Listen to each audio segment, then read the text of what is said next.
God save our gracious King. God save our gracious King. Let freedom ring. I don't know what the rhyme is. Anyways, this is post-coronation of King Charles, the third Charles. 1 had a few problems, 2 was kind of awesome, and let's hope 3 is awesome as well. We thought that we would do an episode about tea.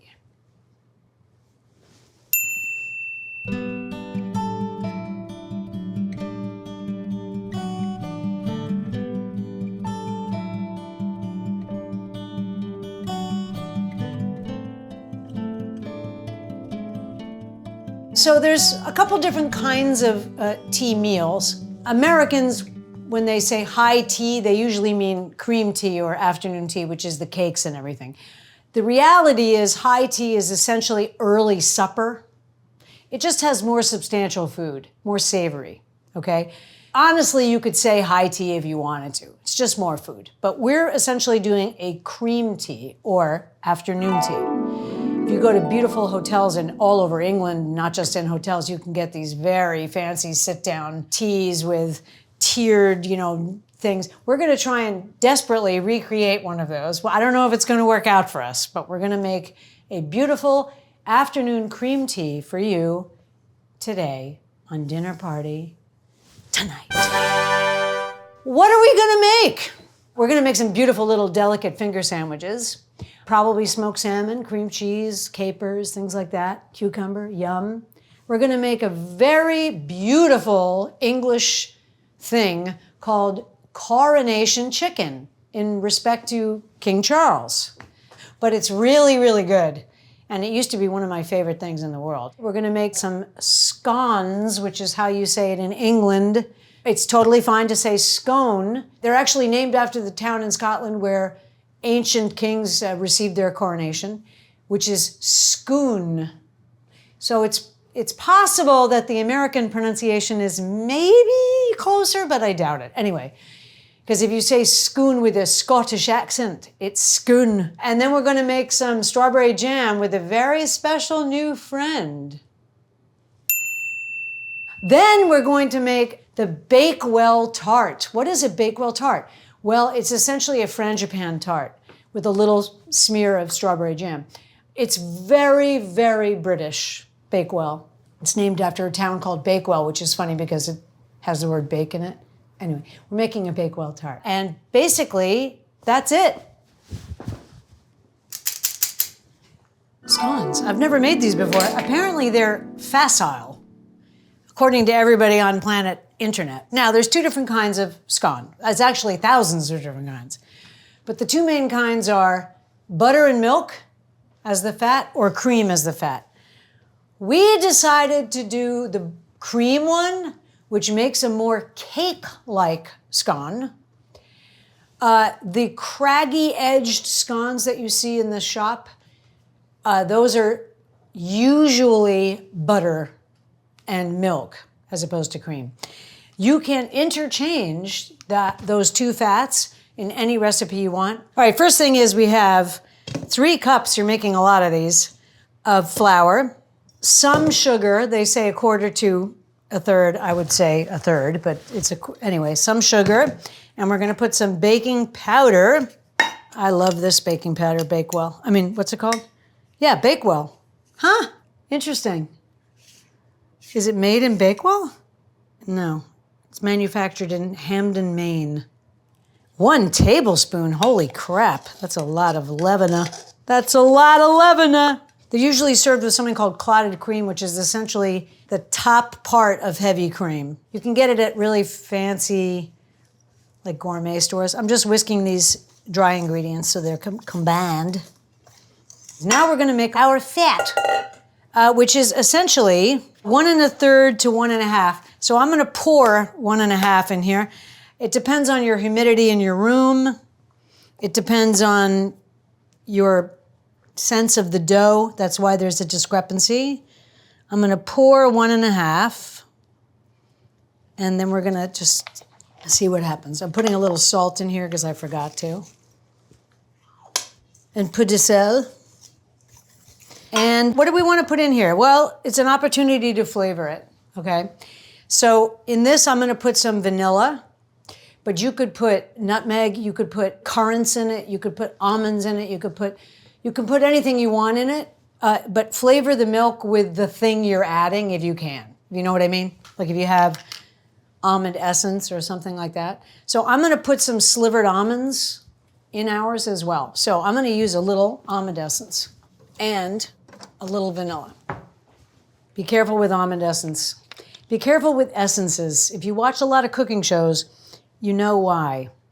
They can be quite devastatingly strong. That's plenty.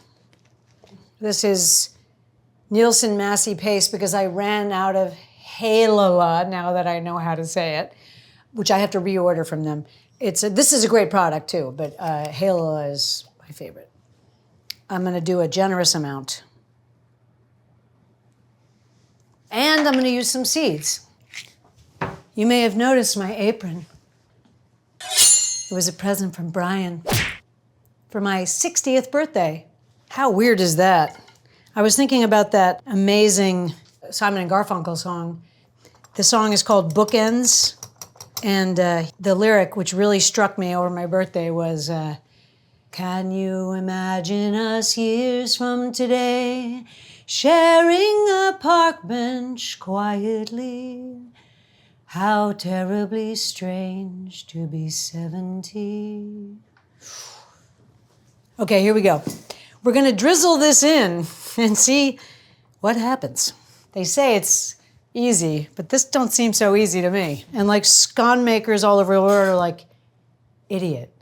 But anyways, this is what you're supposed to do. You're supposed to drizzle this in, like comme ça, mixing it. I'm starting with this because it's gonna be quite gross. And you're trying to make a cohesive dough. Uh-oh, it's kind of turning into a dough. Look at that. Very interesting. Not too much. Make sure you know what you're doing here. It's almost time to use your hands. All right, I'm gonna start using my hands now because I wanna feel the dough. Feel the dough. Dun, dun, dun, dun. Ready or not. What song is that? All right, they do say that you can add a few extra spoonfuls of cream if you need it. Now, the truth is, I think we do need it, because look at this. It's quite jaggy and lovely, but we do need it. This is the only fat and the only leavener is the powder. There should be no dry flour in the bottom. Interesting. I think we need a lot more than 2 tablespoons more. I'm gonna go for it. This is what happens when you make something for the first time on the show. We discussed making the dough last night, but I decided not to. That's better. Okay, here we go. Now we're getting somewhere. No eggs, so I'm gonna try it. Oh, it's good. Tastes suspiciously like a scone.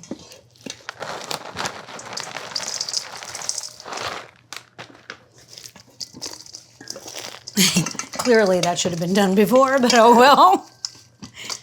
That's a pretty cohesive dough. Okay. I'm liking the look of that. Now, 2 ways you can do this. Number 1, you can cut this in half and form it into a circle, which I think we'll do with half just for the sake of expression. And the other thing you can do is scoop them into plops. I'm gonna cut this dough in half. What am I gonna use?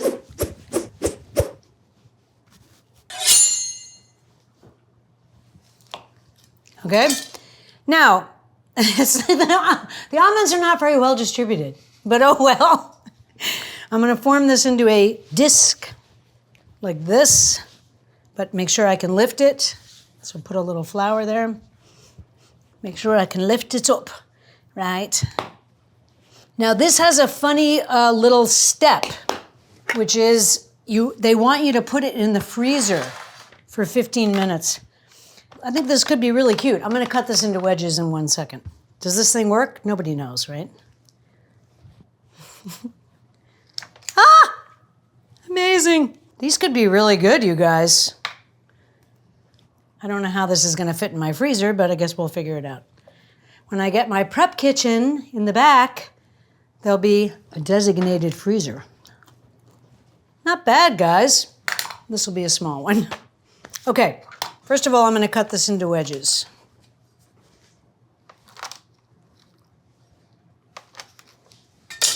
I'm going to separate these ever so slightly like that. Now, we're going to paint them with a little bit of cream.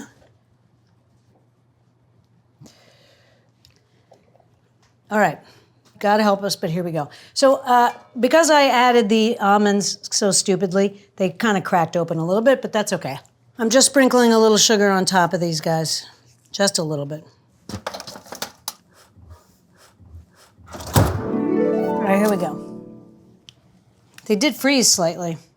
We're gonna put these in the oven for some time. It'll be pretty obvious when they're done. At 410 convection, here we go.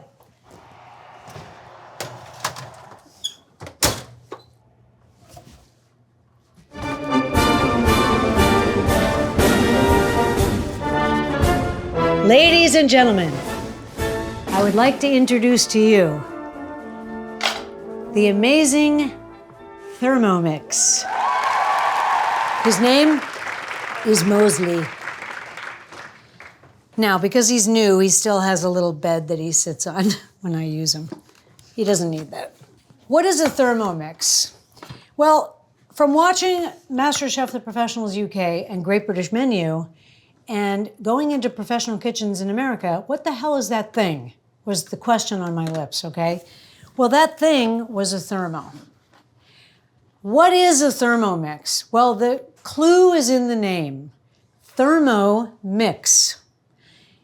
Essentially, it's a heated mixer. He really deserves his own entire episode, and I'm still learning about him.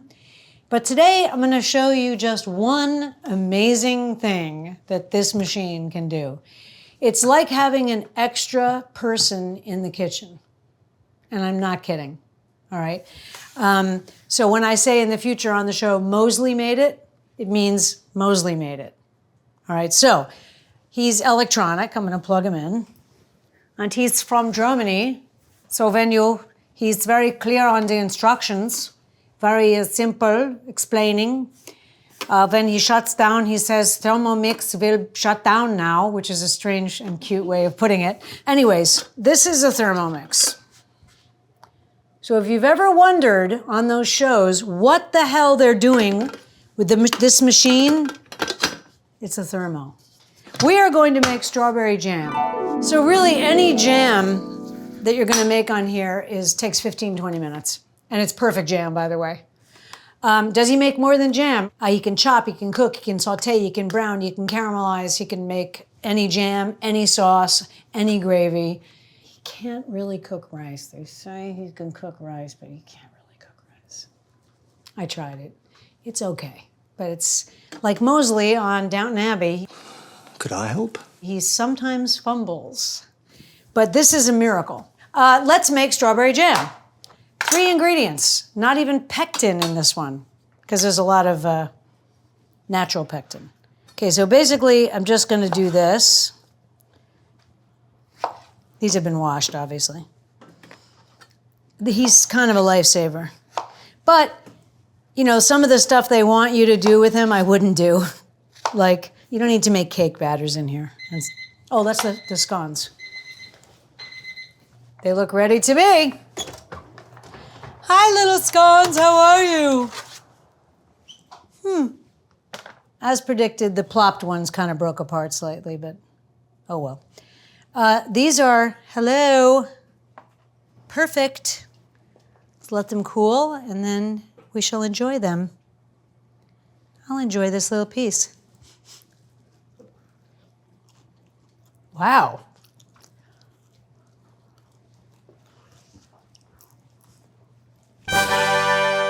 So it's a Thermomix, right? So it's gonna cook these, which is why I'm only quartering them. And if I want to, I can puree it because Mosley can do it all. But these will cook into a sort of mush anyway because he's going to make jam. Right, Mose? So, funnily enough, most people hold knives like this, okay? Dan, the genius behind these beautiful Peruzzi knives, which I'm sure we're saying wrong. Can you please tell us how to say it, Dan? I don't know if it's Peruzzi or Pareusi. Anyways, Dan's bolster, which is this, is so perfectly made, as well as the handle. So that's an okay way to hold a knife, everybody. You can put your fingers on the blade, which Dan makes very easy. But he also makes it easy to guide using the bolster. I mean, he's just an incredible guy. And they're weightless. It's like your hand turned into a knife. I've been trying to write down in my beautiful Dinner Party Tonight book that Lynn gave me. She gave me 5, I think. Some of the stuff I've been making. I made caramelized red onion sort of. It sounds like he makes a lot of jams and stuff, but he can do other things. Chopped salads. It's indispensable. The chutney we're going to use today for the coronation chicken was made. You'll see. So when we go, Mosley made it, you'll know what I mean. Now, they want us to use some lemon. I'm thinking about the way this looks. Just out of interest, let's see what Mosley says. An ounce, which is a jigger. So maybe lime would be really good. If you've made jam, it's much easier to guess the sugar. Just think of caramelizing the sugar with the amount of fruit. How much sugar do you want? How sweet are your strawberries? You need some sugar to make the jam part. So that's more than he said, but it's okay. That's the pectin, essentially. I don't like the amount of sugar they said, so I'm not going to use it all. So when you make jam, you can't leave the kitchen. You can't check the mail. You can't go walk the dogs. Well, now you can if you have a thermo. Not cheap. And it took me many, many years to decide to buy it. Gonna turn Thermomix on. Vorwerk. I have put in the strawberry recipe in here, so I do want to resume the recipe. And I'm gonna go back and just show you that it tells you what to do. Now, if you know how to make jam and how to use Mosley, you don't need this. But this is the program called Cookie Do, which is the worst name ever, which is all the recipes for the thermo that are automatic, so you don't have to press any extra buttons. We already did that, we already did that, and we already did that. So place Veroma dish. This is because somebody got burned with jam. Okay, so we're gonna put the lid on, and it says, no lid detected. Thermomix will not operate. So you take they call this the mixing cup. Like, I don't know who's using that as a mixing cup. And they want me to put this massive protective thing on. This is because somebody got burned with jam. Splashing up, okay? Here we go. Place Veroma dish without lid. This has a lid also. Next, we're gonna make jam here. You're gonna be blown away. Turn speed selector to 1. It's all programmed. What are you doing, Mosley? I'm making jam. So these are so rare in America, currently in homes, not in pro kitchens, that when you express interest, they send somebody to your house. And I had the delightful joy of meeting Christina Moda, who came to my house and gave me not because of Dinner Party Tonight or anything. Anybody can call and they'll come to your house with a thermo and do a fantastic demonstration of very fancy things that are mind-blowing because they secretly know you're gonna buy it. So I turned this down a little bit, which you can do. You can interrupt the mode and turn it down. You know, Mosley's handshakes sometimes, but but he's indispensable, just like Mosley. Anyways, strawberry jam coming up. Now we are going to begin on the Bakewell tart to the tune of Mosley completing his jam. And I'm just gonna roll out the Bakewell tart. Now this is an absolutely standard pastry recipe. It was in the fridge overnight, as it should be, and it's a little bit cold, but it's good for rolling out. We're going to use this kind of fancy patisserie shaped thing, which is a little shallow and a little small, but it doesn't matter. And we're going to blind bake this, which means you put a liner in here, fill it with these beads, and bake the crust so you don't get a soggy bottom. So you just want to blind bake it until it's a tiny bit tawny. And then put your filling in. Otherwise, the bottom won't bake. It's very simple. Here's my perfect crust. Oh, it's a bit sticky-like. Don't put too much flour because then you have pieces of raw flour in your thing, and you don't want that. You don't want that. I got a little condensation on it, I think, in the fridge. Even though it was tightly wrapped. It's a bit cold, but as I continue, it will warm up. As I continue, never stop and never panic. What you can also do is 12 o'clock, 3 o'clock, 6 o'clock, 9 o'clock, turn. Okay? 12 o'clock, 3 o'clock, 6 o'clock, 9 o'clock, turn. See how much more pliable it's getting? It's very thin and lovely now. It's glowering outside suddenly. The weather changed dramatically.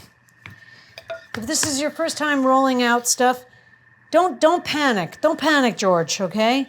So even if you get these little breaks, don't worry about it. It's okay. It's a nice piece of pastry. The pastry we made for the treacle tart, that's a different recipe. That was, man, that was good. We should have used that recipe. That was a great recipe for this crust. It was the most gorgeous and pliable crust I ever made. I can almost see the marble. So now I'm getting very careful.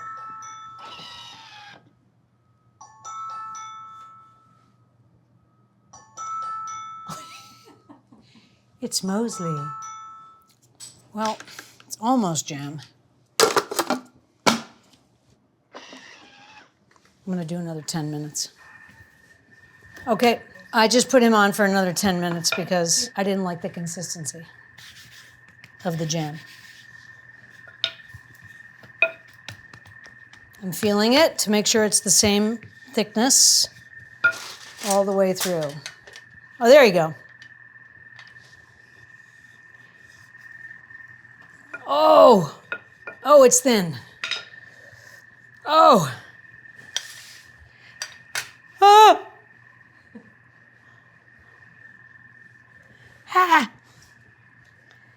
Okay, this is the worst part, is the ends, because it's a little bit too short.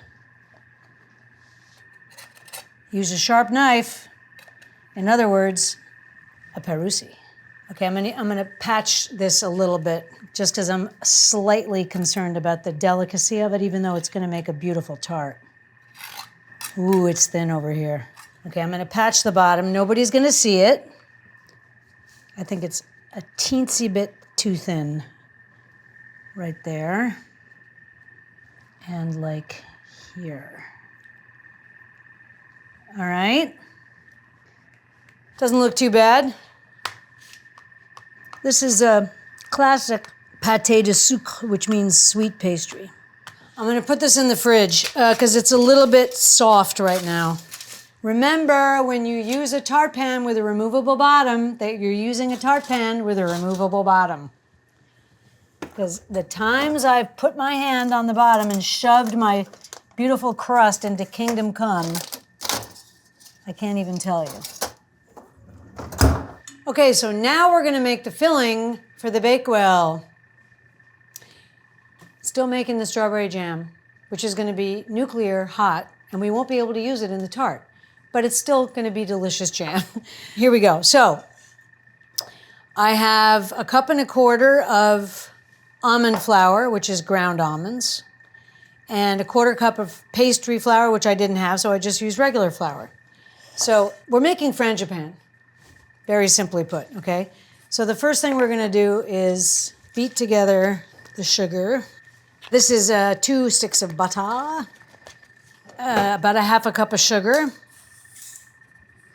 I'm gonna put a little bit of salt. The reason why you don't use salted butter is because you can't control the salt content in your dish. Otherwise, you can use salted butter, but just think about that when you put salt in it. All right, so here we go. I'm gonna use this hand mixer because I'm trying not to make a mess, but it would be helpful if I plugged it in.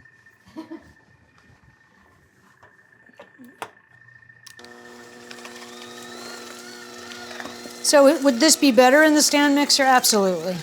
But you don't need a stand mixer. So you want this to be pretty pale and fluffy. I love this has a light, isn't that great? So these are like things you can make really, most of this you can make a day or two in advance. It never hurt a cake or a scone to wait a little bit, you know? Or a tart.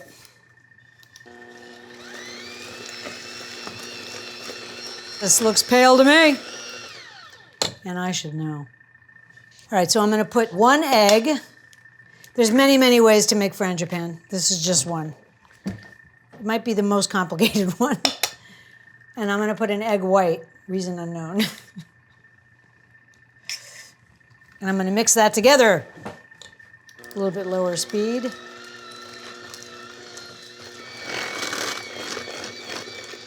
Okay, I think you need a little almond essence. Put a little almond extract in here. Be careful, because it has a...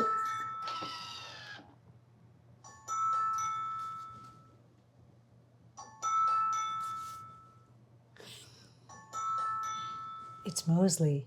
The jam is ready.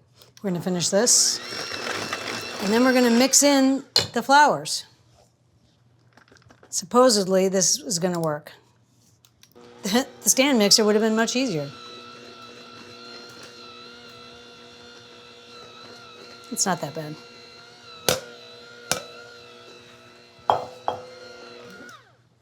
All right, there's the frangipane. Now we're gonna blind bake the tart. This is a little thick for frangipane, but we'll see if it works. It tastes great, so that's all that matters, right? Okay. Here's me beads.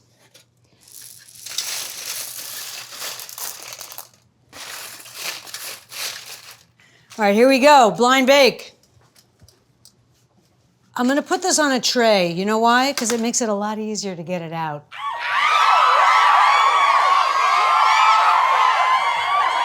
So I'm gonna blind bake this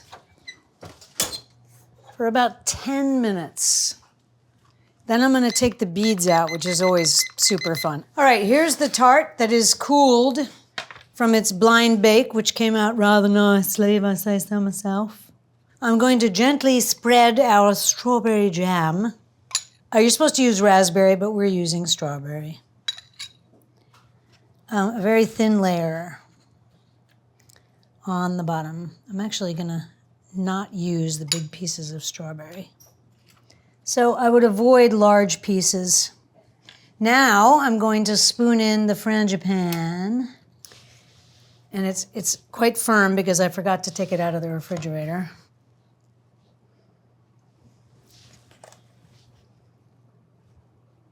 Okay, now here's the moment of truth. Of course, the jam makes it more difficult. All right, now we're gonna decorate. Now, how should we decorate? Should we just do a sprinkling? Yes.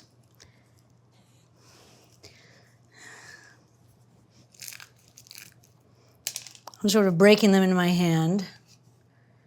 This could be really good. I love frangipane. So the leftover frangipane, I'm gonna put it in a small container because the truth is it lasts and you can use it to fill tarts really quickly, like if you have a tart emergency. You know, look at this, look how pretty this is. I've reduced the oven to 350 from the blind bake. And I'm gonna put this little baby in and see what the hell happens. See what goes down. Beautiful, come on. Here we go, little tart. I mean, the obvious rhyme doesn't work. Here we go. Oh, yeah. Bakewell tart. Bakewell tart. You can't buy it at the mart. Bakewell tart. It's a good start. Bakewell tart doesn't make you fart. You were just waiting for it, so I did it. Man, does it look good. Let's take a look. Oh boy. It's a little overdone. Man, there's a 2-second difference between lightly brown and caught, but oh well. It looks beautiful. I'm proud of that, and I'll see you later when you've cooled down a bit. We're gonna make coronation chicken. It's essentially creamy curry chicken salad. We're gonna make a little variation, which is coronation chicken sandwiches. Not uncommon, but it's usually served like a cold salad, like potato salad, coronation salad, salad, right? We're gonna make little sandwiches with it. So it is curry. So I'm gonna make a very small amount of curry base by chopping up a shallot, kind of roughly, not really too concerned about this. I once read an article about backup alarms, and for the entire article, it was about the black market in some country. And for the entire time I was reading it, I thought they meant extra alarms. I didn't think they meant that, backup alarm. Isn't that funny? And I'm like, why do people need so many backup alarms? I'm just gonna take the chicken. This is just sous vide, very simple sous vide in butter and herbs.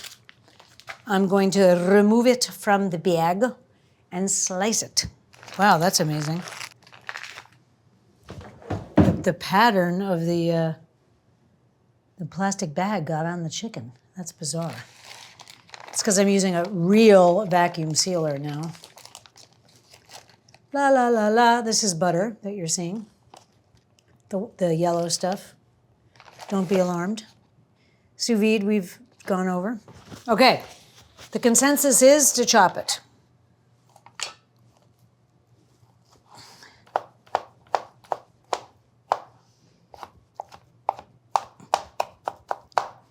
Okay. All right, guys, we're gonna move to the stove. All right, let's make some curry. I've made a lot of curries, even though my detractors are correct. It's not really curry, but it's close enough for government work. Here we go. Hot pan, olive oil. I'm gonna sweat off some shallots. It's a pretty simple curry. I'm sweating off some shallots. This should really be a puree, so I'm gonna loosen it. And I'm gonna loosen it with something very interesting. Remember when Jeff and I tasted wine, and we tasted Pink's Cab, I think? I got another box from her incredible winery, Alicia Moore, let's call her not Pink for this. And she's a female vintner, and it's very interesting. But this is Graziano. I don't know if you can see, but it's completely transparent. See how light it is? It's quite delightful, that wine. This is too hot. It's, you forget with the copper how perfectly it heats and everything. I'm now going to toast some spices, which incidentally Mosley can do, and do beautifully. I toasted some Szechuan peppercorns and then ground them in Mosley. Just gonna toast those up. I'm gonna put a little bit of something called anchois powder, which is some sort of dried mango, but I use it in curries because it's citrusy and Spice House has everything. A little bit of anchois powder. You could put turmeric in here if you want it to be. Everybody's obsessed with turmeric. If you want it to be a little more orange. All I'm doing is toasting these until they're fragrant. Now, don't you think we should make sure that this wine's okay before we use it in something? This is my very special glass from the drugstore. My dad bought these, 1960, maybe the year I was born, 63. But I cherish this glass. If it breaks, it's okay. But the bottom line is this dime store glass means a lot to me. This wine is super, super fruity, which I don't usually like, but it's also dry, which is strange. I'm going to turn this up a little bit. You don't want to burn these, but you don't want raw spice, ever. Don't ever shake spice into a liquid. Don't do that, because it's not right. You're supposed to cook them first.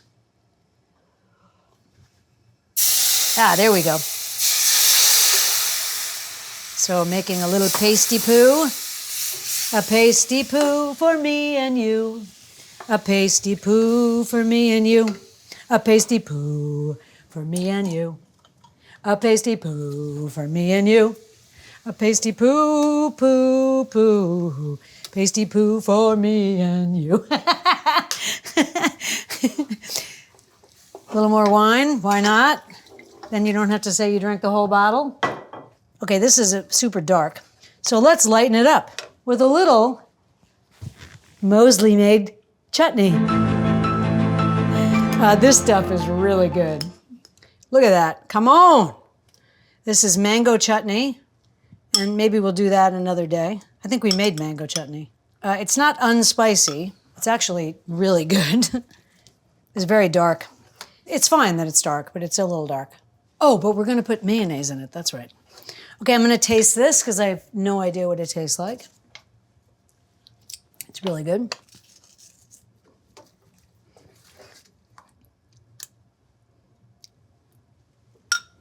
Good thing I made a lot. It's supposed to have raisins in it. Raisins are some sort of gummy dried fruit in it. I just don't like that. I mean, it's totally up to you guys. I mean, a little sliced dried mango, you know, just think about what you're doing and if you want that taste. I'm just gonna cook this for a few minutes, and I'm gonna put a tiny bit of cream in it. Now, don't freak out. We're making this English thing, not an Indian thing, okay? Even though they certainly use dairy. Oh my God, that's so good. Okay, yummy. It's not coronation chicken that you would get in your boarding school, but it's gonna be good. This is, I just wanna thin it a little teeny bit. And I don't want the thinning to be all mayonnaise, because that seems a little weird. Oh, the color looks better. So I would normally not put cream in a curry that I was serving, even though many curries from different countries has cream. I'm gonna put the chicken in, here we go. Chicken's gone in. This is kind of a fancy version. I mean, English people are going, what? But the bottom line is it's a little red, but that's okay. It's supposed to be more yellow, which we could fix with the stuff everybody's obsessed with. Yeah, turmeric.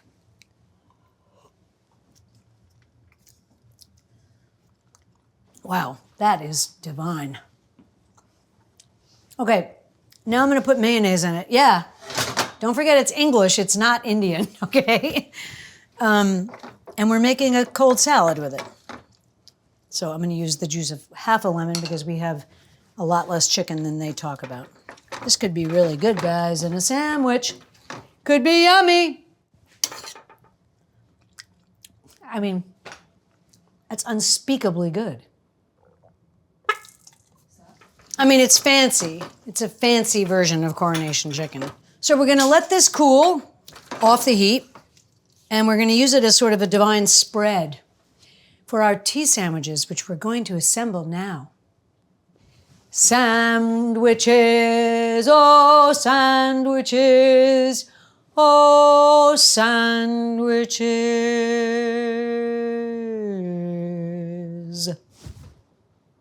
Let's make some sandwiches. Here's the deal. Obviously, you're not gonna cut the pieces and make little sandwiches. You're gonna make a big sandwich, I know this is obvious, and cut it into small sandwiches. We're going to make some cucumber sandwiches, some smoked salmon and caper sandwiches, and some coronation chicken sandwiches. Here we go. The first thing I'm going to do is peel the cucumber. Okay, cucumber sandwiches. Fairly self-explanatory. Doesn't have to be totally uniform, you know, because they're going to be hidden inside the sandwiches. What cucumbers really need is salt. You can salt these in a bowl and then take them out if you want, but we're going to do it a little bit easier. This is some bread I got from Fresh Direct. It's a little strange, but we think it might hold up well because it's not super thin and terry. It's been sealed against nuclear war.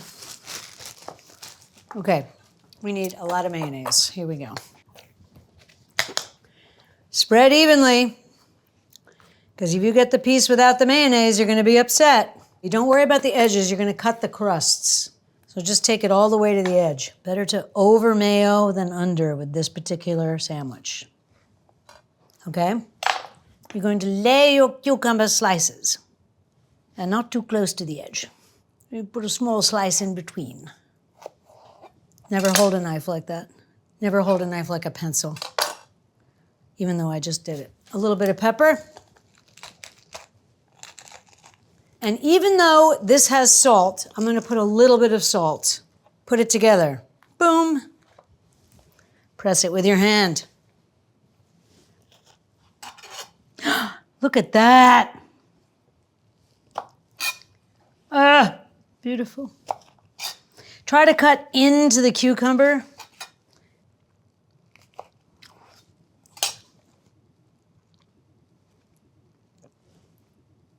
Those are cute, right?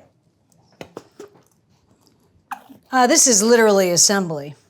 We're out of it, cucumber, so that's it for the cukes. Press it with your hand firmly. Okay, those are pretty good. I'm happy with those. I forgot pepper. Oh well. I don't want salt, but it's okay. Okay, now we're gonna do some smoked salmon, and we're going to create some cream cheese and capers spread by going like that. Well, I'm telling you, rediscover cream cheese, guys. Not only is it weirdly, it's an old-fashioned word, it's not fattening, but it's very high protein and super yummy.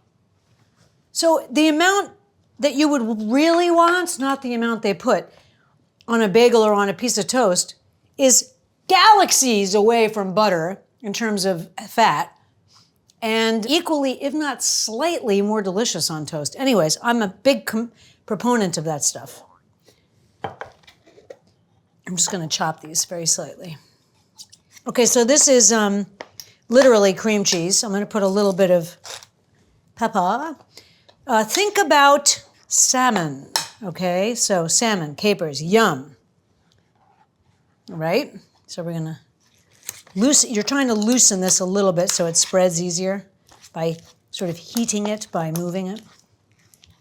This is a Meyer lemon, but that's okay.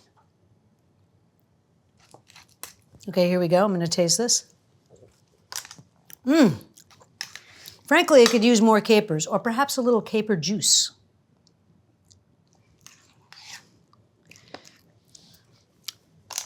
Oh, delish. Yum. Okay, smoked salmon. Let me see if this bread is smaller. We'll try these. Spread it evenly.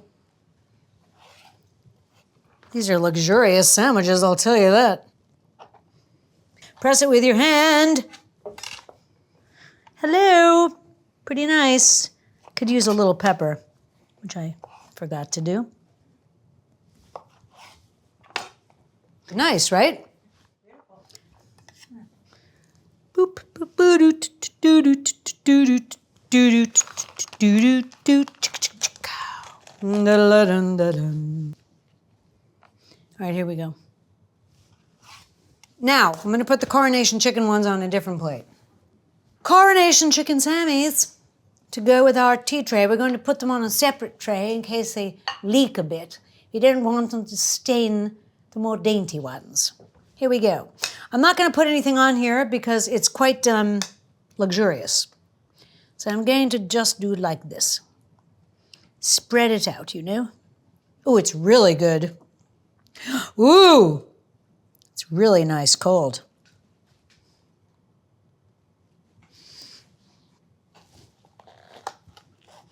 I pierced the toast. I just watched that recently. It's from The Birdcage when he's teaching him how to act straight. It's so genius. He walks like John Wayne, and he goes, is that okay? Nathan Lane says, and Robin Williams goes, yeah, I guess I just never knew John Wayne walked like that. It's a great scene. I cut it unevenly. You know, I'm not the greatest knife work artist on the planet. Coronation chicken, yeah. This one's sort of lighthouse shaped. Okay, here we go. I flipped the board. I'm letting it squadge out on purpose.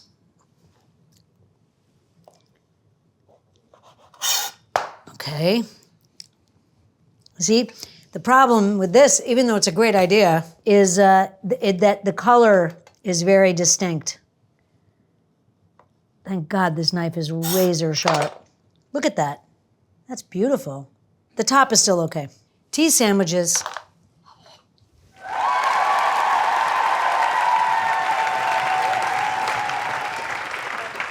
Let's talk about tea, baby. Let's talk about you and me. Let's talk about all the good things and the bad things that may be. Let's talk about tea. Let's talk about tea. Tea. The English, I would say, for any English people watching, believe partly correctly that Americans do not know how to make a decent cup of tea. They're partly correct. The main reason is they don't make the water hot enough. Tea that you get in a diner, it's not really tea. It's some kind of drink with a bag in it. The tea water should be quite hot. Boiling for black tea, off the heat, 25, 30 seconds in the pot. About 190 degrees in the pot, and then it cools down in the pot to about 98, 100, and you drink it. We also don't steep the tea long enough. You can also ignore all of this. If you like your tea tepid with a bag in it, that's the way you like it. So if you go to a fancy tea restaurant, tea parlor, or hotels are the nice place to do it. In New York City, there's some nice ones where you can go. There's some manners things. Okay, now here's the deal with manners. Don't worry so much about the manners, because my mother told me that God's truth, which is this: all manners are affecting the people around you the least amount. That's good manners. So if you go to some place and you're like, I don't know what thing to use, I don't know what to do, the best thing you can do is just be cool and affect the people around you the least. Don't make noise. Don't stick your elbows out. Don't bump people. Don't grab things. Very, very simple stuff. Manners are essentially very, very simple. Don't bother the people around you, okay? So, that said, there are certain tea things which you can do or not do. It's up to you.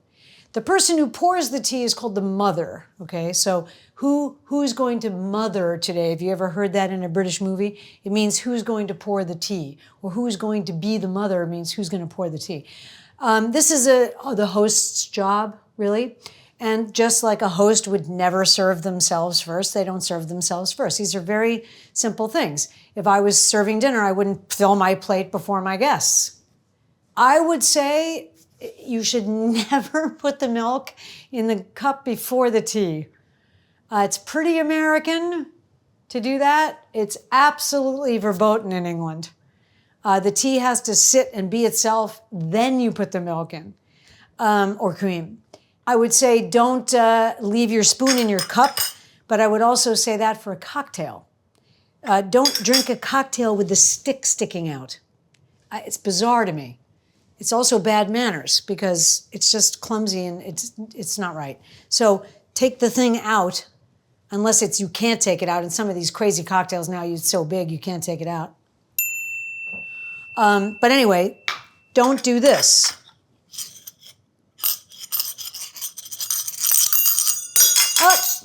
You can hold it and pick it up if you like. You can also do this if you, it doesn't matter. Just don't bother the people next to you, okay? Depending on who you're with, if it's really fancy, I wouldn't stick your food in it. If it's a cookie. If it's not that fancy, or if you don't care, you can stick the cookie in the tea, it doesn't matter, okay? You know, it's not Dunkin' Donuts.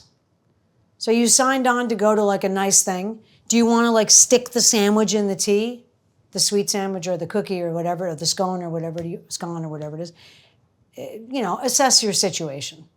Are other people doing it? Basically, the manners of tea are quite simple. It's not China. It's, you know, we don't have a religious ceremony about tea. We're Americans, so we're actually real beginners at this stuff, as is exemplified by the tea you get in the diner, which would never happen in England. So I bought these rather lovely Japanese teapots called I forget the name, Tetsunigen or something. These can go on the heat, but we're going to use them as teapots. Now, we're going to make some tea. Now, what kind of tea do you like to drink? I like strong tea. I like PG Tips, which is kind of like the rot gut of tea in a way. It's kind of like Mad Dog 2020. In England, it's considered quite strong. I think it's considered quite strong. Twinings, nobody drinks that, okay? Or Twinings, nobody drinks that. We love Harney and Sons. Reggie loves the Earl Grey. Mr. Lee has this. This is very nice tea. I discovered, as we spoke about before, this smoked Lapsang Souchong. This is by Taylor's, but I wouldn't serve this to a group. It's not for everybody. It's for me, but it's not for everybody. So the other thing Americans tend to do is they don't steep the tea long enough. They take the tea bag out after a minute, 2 minutes. When I have my tea for Judge Judy or something, I leave it in for 3 to 5 to 7 minutes. Then you take it out because it can get bitter if you don't take it out. So in a teapot, comme ça, voila, la. This teapot has a steeping net for loose tea, very fancy. We're not going to use loose tea. We're going to make 2 tea bags of Earl Grey in this teapot. And now I'm going to pour some boiling water into here. News flash to the world. When you pick up your kettle, open the thing. Don't walk like this because it'll continue to make the noise. It's not doing it so terribly, but. So I'm going to just put my finger on the 2 little tabs gently, and I'm going to pour in the tea water. Tea waters. Wow, this is such a nice teapot. Oh. So this would be done in front of your guests. If you're having a tea party, it's so cute and fun. Don't worry about all the rules. But, you know, this you can do in front of them. Is that attractive? It's not so attractive. So if you want to steep it in the kitchen and then bring it into the TV room or wherever you're doing the tea without the tea bags, that's fine too. Okay, got some boiling water. Our tea is steeping away. So this is a 3-tiered service thing. I usually use my much smaller one at Christmas because, I mean, this is a lot of treats. Usually you do, it's quite heavy also, you do savory, sweet. Even chocolates up here, which we don't have. But this is 3 tiers. You don't need that. 3 plates is fine. So don't worry about that. Don't say, oh, I can't do it because I don't have this, and then buy a crappy one. Wait until you see a great one at a flea market. Don't try to fake something that you don't have. Don't ever do that. It's just wait until you can do what you really want and use your beautiful things that you do have. A beautiful plate from your grandma or some beautiful thing. It doesn't matter if they match. It doesn't matter if it's 3-tiered. None of that stuff matters. What matters is that you invited your friends over. That's what matters, okay? And that you made really difficult sandwiches that caused you a lot of problems and got a lot of stains on them from the curry. And it was a big thing and you made a frangipani tart for the first time, and that's what matters. Okay, I'm going to take these tea bags out. It's been steeping a perfect amount of time. And I got this smaller, cuter one for individual teas. Ooh, it's nuclear. I could squeeze these. I don't have a utensil, but the tea is pretty strong in there. Oh, it's so yummy. Earl Grey is flavored with bergamot, which is a big fruit. It looks like a grapefruit, but it's exquisite. If you ever had bergamot sorbet, oh my God. Not sure about this string thing. It gets looser and tighter at will. I think I might want to replace this with leather or something. Anyways, let's have some tea. Cream. Some people take cream, some people don't. We're going to use milk. Whole milk. Oh! So rarely seen nowadays. Whole milk. You know, if you have a friend coming over who needs a special milk and you messed up, they just can't have milk. It's okay. But if you can remember, buy their milk. I'm going to pour myself a cup of tea to sign off for the day. A cup of tea for me. Now these are the sugar cubes with the parrot on the box. Parrot, okay?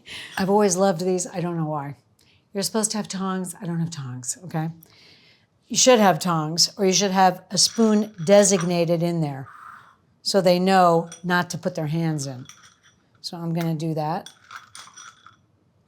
so that the hot tea melts the sugar. Here we go. Oh, yeah.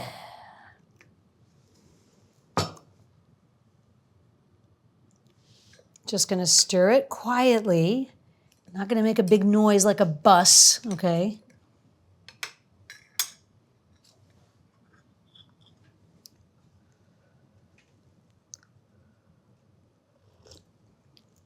Oh my God, it's so good.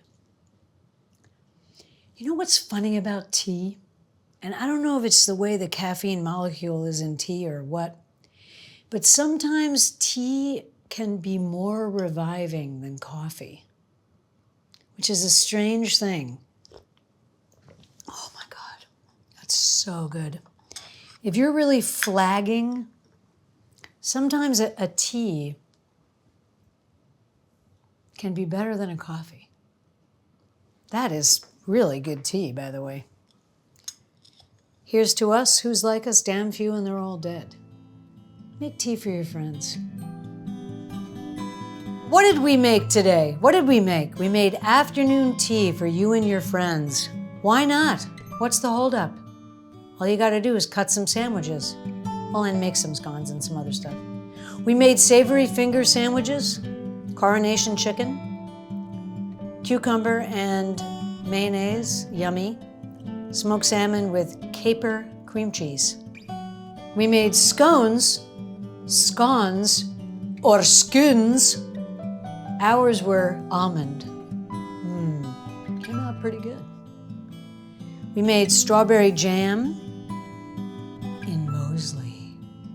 We made Bakewell tart. I'd never made it before. Maybe it was slightly over, but it looked beautiful, and my God, it was delicious. And of course, we served tea, Earl Grey to be exact. Tea for two and two for tea, you and me, Johnny. Hi, honey. Give me a kiss. Thank you, baby. We made tea today. Mommy made a tea time party. Would you like some tea? No, she doesn't like it. We want to say thank you so much for watching Dinner Party tonight.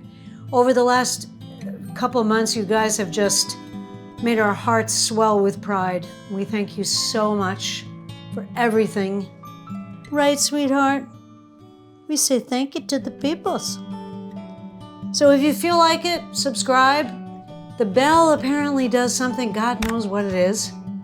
And I don't know how we can thank you for your continued support of our little channel. Dinner party tonight. Have a cup of tea on Joni. Do you want to go to tea with me, Joni? Do you want to go to tea with me, Joni? Do you want to go to tea? Kiss me. Give me a kiss.